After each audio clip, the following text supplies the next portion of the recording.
ঘুম থেকে যদি উঠতে দেরি হয়ে যায় তাহলে বুঝতে হবে একদম সারা দিনের অবস্থা খুবই খারাপ হয়ে যাবে। কারণ একদিন যদি একটু ঘুম থেকে উঠতে দেরি হয়ে যায় তাহলে সেদিন আর মনে হয় যে কাজ করে এগোনোই যাচ্ছে না। আসসালামু আলাইকুম, কেমন আছেন সবাই? আমি আলহামদুলিল্লাহ অনেক ভালো আছি পরিবারকে নিয়ে। আশা করি আপনারাও ভালো আছেন। তো আজকে আমি যে ব্লগটা নিয়ে আসছি এটা হচ্ছে একটা ছুটির দিন, মানে বন্ধের দিন। আমার ছেলে এবং মেয়ে কারোরই স্কুল মাদ্রাসা নেই, তো একটু ঘুম থেকে দেরি করে উঠেছি। ফজরের নামাজ পড়ে একটু ঘুমিয়েছিলাম। উঠতে উঠতে দেখি 8টা সাড়ে 8টা বেজে গেছে। আবার ওদিন বাসায় অনেক কাজ ছিল। আমাদের মানে বিছানার যে চাদর আর হচ্ছে মশারিগুলা, 3টা চাদর আর 3টা মশারি, এগুলো ভিজিয়ে রাখলাম ধোয়ার জন্য। আর হচ্ছে একটু জলপাইয়ের আচার দেবো, সেজন্য মানে বিছানার চাদর আর মশারিগুলো ভিজিয়ে তারপর আচারগুলো কেটে নিচ্ছি। কারণ হচ্ছে আমি ছাদে যাব যেহেতু এগুলো নাড়তে, সেই সাথে এই আচারটার জন্য যে জলপাই কাটতেছি এগুলো রোদে দিয়ে আসবো।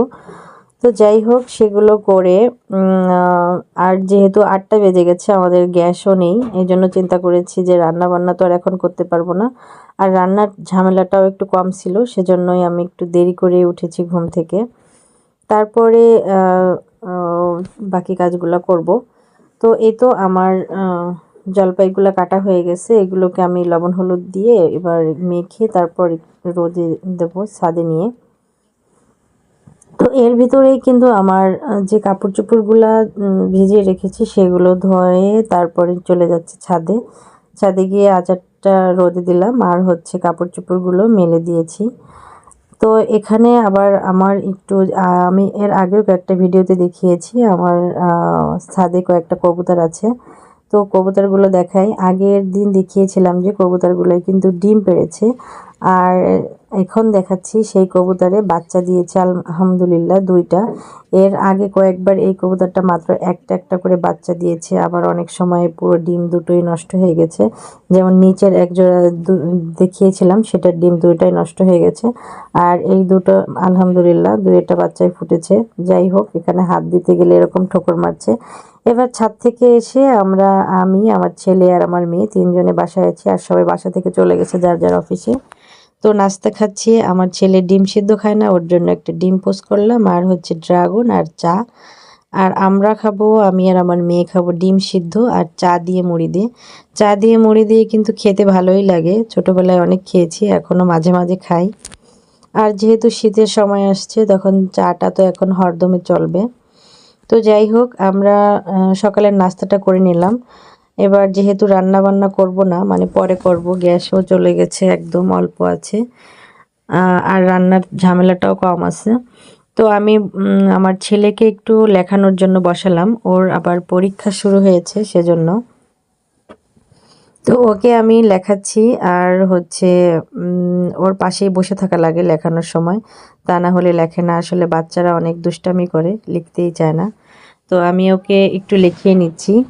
ওকে লেখানো শেষ করে তারপর হচ্ছে আমি যে রান্না করব হালকা পাতলা, সেই রান্নাটা করে নিব।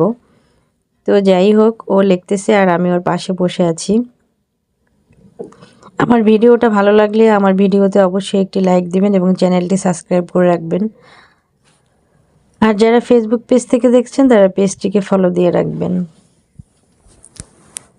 তারপর ওর লেখা শেষ, এখন ওকে গোসল করিয়ে তারপরে আমি গোসল করে নিয়েছি, তারপরে জোহরের নামাজ পড়ে নিলাম।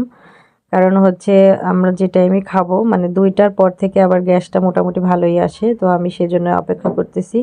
এই হালকা জালের ভিতরেই কিন্তু আমি ভাতটা রান্না করে নিয়েছি। আর এই যে কি রান্না করতেছি একটু দেখাই।